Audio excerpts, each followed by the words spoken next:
10 on Your Side is getting answers for a family that recently made a shocking discovery. Their daughter's grave had been moved.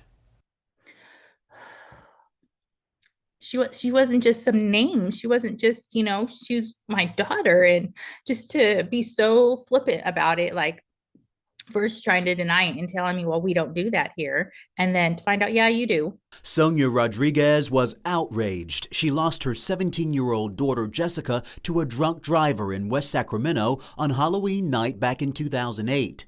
A recent visit to her daughter's grave left her in disbelief. And as soon as I got out, I could see immediately that she had been moved, like immediately. Take a look. The picture from 2008 shows Jessica's headstone at the center of the bench. But in 2024, the headstone was moved to one side of the bench, and there was even a new green marker. And I didn't know if just her headstone had been moved. Sonia emailed 10 on Your Side explaining we had her buried at St. Mary Cemetery and Funeral Center off Fruit Ridge 16 years ago. We went to visit her and place flowers on her grave on Saturday, 9/14, and was shocked to see her headstone had been moved over from its original placement. I called cemetery leaders and spoke directly to Chief Operating Officer Scott Miller in search of answers.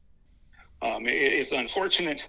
We definitely apologize for any pain and suffering. And in measuring the area, there was a mistake made, again, by about 10 inches. It's very unfortunate. I think our groundsman took great care to be very respectful, to really not to disturb the remains of their daughter, to just slide her gently to the side so that we could honor the commitment also to this other family who had just lost a loved one.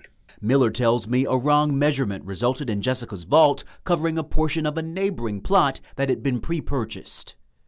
So what they did is they removed the soil, they dug down along the side enough to be able to gently slide her vault out of the other person's grave, so it was fully in the space intended for her originally. I was so grateful for you for reaching out and telling me that you'd spoken with the COO, because it's like, okay, somebody knows, because I just felt like nothing was going to be done. Like it happened to you, so what? We asked why the family wasn't notified. The remains were never removed from the grave, never brought up out of the grave. If that were to have occurred, our standard practice would have been to notify the family ahead of time, inform them of the situation.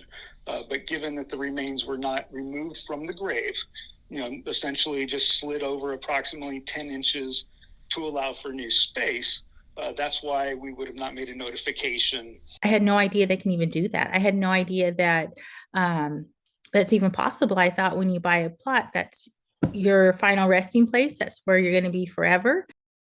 A funeral service says they're now working with the family to, quote, try and make things right. The family says they want Jessica's body exhumed and cremated. They'd like the funeral service to cover the cost as well as refund the cost of the plot, headstone, and their daughter's casket. Both sides are now talking through legal counsel. Stay with ABC 10 for updates. Meanwhile, do you have a problem and just don't know where else to turn? Email me at onyourside@abc10.com.